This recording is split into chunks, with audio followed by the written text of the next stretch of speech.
আসসালামু আলাইকুম সম্মানিত ভিউয়ার্স, সবাই কেমন আছেন? আশা করি ভালো আছেন। তো সবার কাছে সর্বপ্রথম একটা অনুরোধ করব, আপনারা ভিডিওটা সম্পূর্ণ না দেখে আমার প্রতি গুসা হবেন না এবং রাগ করবেন না। কারণ আমি যেই কথাটা বলেছি বা টাইটেল থাম্বনেলে যেটা আমি লিখেছি যে তাকামো সার্টিফিকেট ছাড়া সৌদি ভিসা, কোন কোন ক্যাটাগরির ভিসা আপনারা তাকামো সার্টিফিকেট ছাড়া পাবেন এবং তা সৌদির গভর্নমেন্টের অফিসিয়াল নিয়ম অনুযায়ী এবং রুলস অনুযায়ী কোন কোন ভিসার ক্ষেত্রে তাকামো সার্টিফিকেট লাগবে না, সেই ব্যাপারে আজকে আপনাদেরকে তথ্য দিব। তাই আপনারা সবার প্রতি অনুরোধ রইবে আপনারা ভিডিওটা না টেনে সম্পূর্ণ দেখবেন। সম্পূর্ণ ভিডিওটা শেষ পর্যন্ত দেখার অনুরোধ রইল। তাহলে কথা না বাড়িয়ে শুরু করা যাক মূল video. Subscribe to my channel. দেখেন, টোটাল 10টা ক্যাটাগরির ভিসার জন্য সৌদির 10 ক্যাটাগরির ভিসার জন্য তাকামো সার্টিফিকেট লাগবে না। তার মধ্যে সর্বপ্রথমে আছে হাসপাতাল ক্লিনার, অর্থাৎ সৌদি আরবের যে হাসপাতালগুলো আছে, হোক সেটা সরকারি অথবা বেসরকারি, সেই হাসপাতালের যে ক্লিনার আছে সেই ক্লিনার ভিসার জন্য আপনাদের কোনো তাকামো সার্টিফিকেট লাগবে না। 2 নম্বরে আছে বাগান পরিচর্যাকারী, অর্থাৎ গার্ডেনের যে ভিসাগুলো আছে, সৌদি আরবের গার্ডেন পরিচর্যাকারী যে ভিসা আছে সেই ভিসার জন্য তাকামো সার্টিফিকেট লাগবে না। 3 নম্বরে আছে কৃষিকাজ বলতে আমরা মাজরার যে ভিসাগুলো বুঝি, মাজরার ভিসা, সেই মাজরা ভিসার জন্য আপনাদের কৃষিকাজ অর্থাৎ কৃষিকাজের ভিসার জন্য আপনাদের তাকামো সার্টিফিকেট লাগবে না। 4 নম্বরে আছে পশুপালন বলতে আমরা বুঝি যে উট অথবা গরু, ছাগল, ভেড়া, মহিষ ইত্যাদি এইগুলা পরিচর্যাকারী যে ভিসাগুলো আছে সেগুলোর ক্ষেত্রে আপনাদের তাকামো সার্টিফিকেট লাগবে না।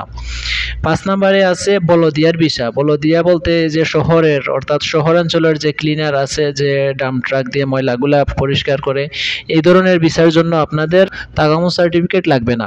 6 নম্বরে আছে খাদ্দামা ভিসা বলতে আমরা বুঝি বিশেষ করে নারী গৃহকর্মী অর্থাৎ বাসার ভিতরে যারা কাজ করেন তাদের জন্য তাকামো সার্টিফিকেট লাগবে না। 7 নম্বরে আছে গড়ের খাবার পরিবেশনকারী, অর্থাৎ দেখা গেছে একজন বাবুর্চি তাকে পাক করে এবং পাক করার পরবর্তীতে যে খাবারগুলা পরিবেশন করা হয়, পরিবেশনের জন্য আলাদা ক্যাটাগরির ভিসা আছে, সেই ভিসার জন্য তাকামো সার্টিফিকেট লাগবে না।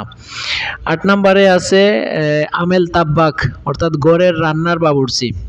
হাউস, দেখেন আপনারা এখানে লক্ষ্য করে হাউস ক্যাটাগরিতে অনেকগুলা ভিসা আছে, যে যারা তাসিরা নিয়ে কাজ করেন বা তাসিরা নিয়ে যাদের তাসিরা সম্পর্কে অভিজ্ঞতা আছে, তাসিরা সেন্টারের কিভাবে আবেদন কি আসে এই বিষয়, তো আপনারা ভালো করে জানবেন। হাউস ক্যাটাগরির ভিতরে অনেকগুলা ভিসা আছে, অনেকগুলা ক্যাটাগরি আছে, তার মধ্যে আলাদা আলাদা সেকশন ভাগ করা আছে। তো এখানে আমেল তাব্বাক অর্থাৎ গড়ের যে রান্নার বাবুর্চি, সেই বাবুর্চির ক্ষেত্রে তাকামো সার্টিফিকেট লাগবে না। 9 নম্বরে আছে আমেল মঞ্জিল বলতে আমরা বিশেষ করে যেটা বুঝি হাউজের যে ওয়ার্কার, অর্থাৎ একটা বাড়ির যে পরিচর্যক, একটা বাড়ির পরিচালনাকারী বা দেখাশোনা করার জন্য যে ভিসা, বিশেষ করে আমেল মঞ্জিল নামে পরিচিত। আমেল মঞ্জিলের সাথে আমরা সবাই আমাদের মোটামুটি সব বাংলাদেশি ভাই বোনেরাই পরিচিত। তো আমেল মঞ্জিল ভিসার ক্ষেত্রে তাকামো সার্টিফিকেট লাগবে না। 10 নম্বরে আছে হাউস ড্রাইভার, অর্থাৎ হাউস ড্রাইভার যারা আছে, হাউস ড্রাইভার ভিসার ক্ষেত্রে তাকামো সার্টিফিকেট লাগবে না। তো এখানে একটা লক্ষণীয় বিষয় হলো, এই দেখেন হাউস ক্যাটাগরির ভিসার মধ্যে কয়টা ভিসাতে তাকামো সার্টিফিকেট লাগবে না, এখানে 4 থেকে 5টা ভিসা আসছে, অর্থাৎ যেগুলো হাউস ক্যাটাগরির হাউসের ভিতরে, তো সেই ভিসাগুলোর জন্য তাকামো সার্টিফিকেট লাগবে না। আর ক্লিনারের কয়েকটা ক্যাটাগরির ভিসা আছে, সেই ভিসার ক্ষেত্রেও তাকামো সার্টিফিকেট লাগবে না।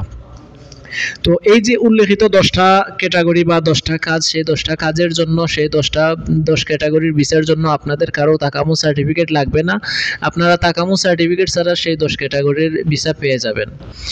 পরিশেষে একটা কথা বলি, আপনি যদি ভিডিওটা থেকে বিন্দু পরিমাণ উপকৃত হয়ে থাকেন তাহলে ভিডিওটা লাইক এবং কমেন্ট করেন এবং ভিডিওটা শেয়ার করে আমাদের অন্য একটা বাংলাদেশি ভাইকে দেখার মতো সুযোগ করে দেন।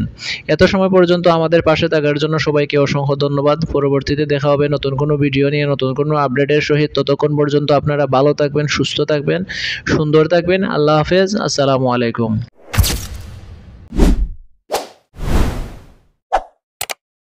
Subscribe to my channel.